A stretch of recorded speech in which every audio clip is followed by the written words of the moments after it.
जय Shri Radhe Krishna. I hope आप सब लोग बहुत अच्छे होंगे। चलिए अध्याय 14 को आगे बढ़ाएंगे कि श्री कृष्ण क्या कहते हैं इस अध्याय में। तो यहाँ पर श्री कृष्ण प्रकृति के 3 गुणों पर चर्चा कर रहे हैं, जिससे कि जो जीव है अगर इन 3 गुणों में उसकी स्थिति है तो भगवान यहाँ पर बताते हैं कि उसे किस फल की प्राप्ति होती है, किस तरीके का उसका जीवन होता है और उसकी आगे की गति क्या होती है। तो इस पर श्री कृष्ण चर्चा कर रहे हैं अर्जुन से। तो यहाँ पर श्री कृष्ण कहते हैं, नान्यं गुणेभ्यः कर्तारं यदा दृष्टा अनुपश्यते गुणेभ्यः च परम वेत्ति मत भावम स अधिगच्छति। यहाँ पर भगवान श्री कृष्ण बता रहे हैं कि किस तरीके से इस संसार में रह कर के ही सुख की प्राप्ति की जा सकती है, कैसे इस संसार में रह कर के ही उच्च लोकों को कोई प्राप्त कर सकता है और कैसे इस संसार में रह कर के ही कोई अधोगति को भी प्राप्त हो सकता है। यहाँ पर श्री कृष्ण ने सब मार्गों की चर्चा कर दी है कि एक ही मनुष्य जीवन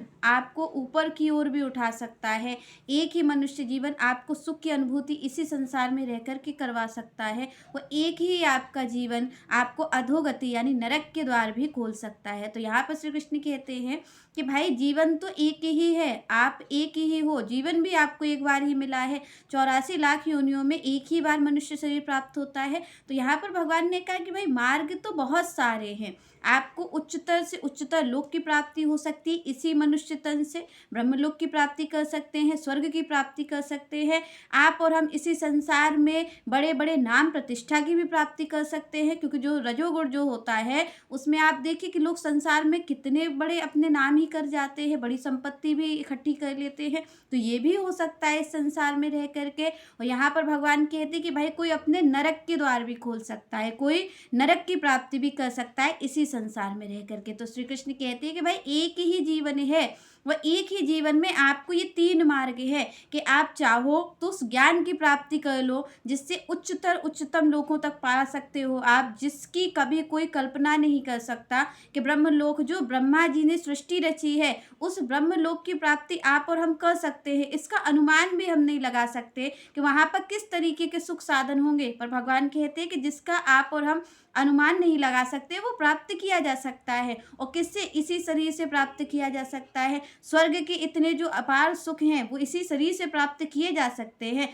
तो भगवान कहते हैं या तो कोई इस मार्ग पर चला जाए या फिर कोई अपनी मान प्रतिष्ठा को देख ले कि भाई इस संसार का ही सुख ले ले, कि अपने धन संग्रह कर ले, अपनी मान प्रतिष्ठा को बढ़ा ले, अपना खूब सारा नाम इसी संसार में ही कर ले। क्योंकि संसार का, क्योंकि आप और हम जानते हैं कि जैसा संसार असार है, जैसा संसार नश्वर है, वैसा ही यहाँ का मान प्रतिष्ठा भी नश्वर है। क्योंकि आप और हम जब तक हैं तभी तक वो मान सम्मान है हमारा। जैसे ही हमारे में से ये हमारा शरीर छूट जाएगा, ये आत्मा चली जाएगी, तो फिर ये सब कुछ मिट्टी में मिल जाना है, फिर आपको और हमें कोई याद नहीं रखेगा। तो यहाँ पर श्री कृष्ण कहते हैं कि भाई चाहे तो कोई ये भी कर सकता है इसी तन से, और चाहे तो कोई ये भी ना करके अपने नरक के द्वार ही खोल सकता है। क्योंकि जो नरक बनाया है ब्रह्मा जी ने, स्वर्ग भी बनाया, नरक भी बनाया, तो ये किसके लिए बनाया? कोई भाई स्वर्ग की प्राप्ति कर लेगा, सतोगुण में स्थित है तो ब्रह्मलोक की प्राप्ति कर ले, स्वर्ग की प्राप्ति कर ले, और कोई अगर रजोगुण में स्थित है तो यहाँ पर सुख भोग कर ले, जो कि आप और हम करते ही हैं।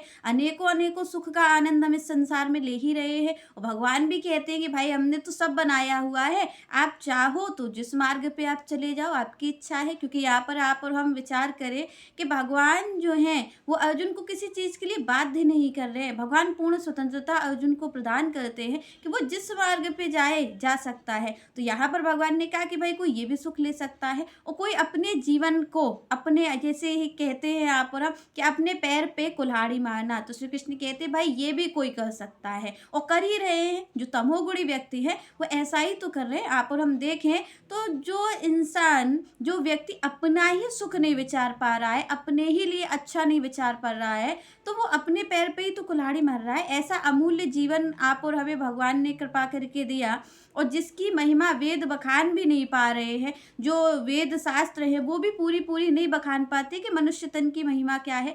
उस तन को आप और हम इस तरीके से यूज कर रहे हैं कि कोई मदिरापान कर रहा है, कोई दूसरों को कष्ट पहुंचा रहा है, कोई अपने आप ही अपने शरीर को नष्ट कर ले रहा है। तो ये क्या है? ये अपने पैर पे कुल्हाड़ी मारने जैसा ही है। तो भगवान ने कहा कि भाई एक जीवन है, 3 मार्ग हैं, आप जो चाहो आप वो ले सकते हो। पर जब कोई अच्छे मार्ग को चुनने की बात आती है कि आप और हम एक सही मार्ग चुन पाएँ, तो उसके लिए तो गुरु की कृपा और भगवान की कृपा ही होती है, जिससे हम सही मार्ग का चयन कर पाते हैं। उसके मूल में तो भगवान की ही कृपा है, जिससे हम सही मार्ग चयन कर पाते हैं कि हमें इस मार्ग से हमें यहाँ के सुख की प्राप्ति हो, जो वास्तविक सुख है उसकी प्राप्ति होगी। चलिए नेक्स्ट चर्चा हम नेक्स्ट वीडियो में करेंगे। तब तक के लिए जय श्री राधे, जय श्री कृष्ण।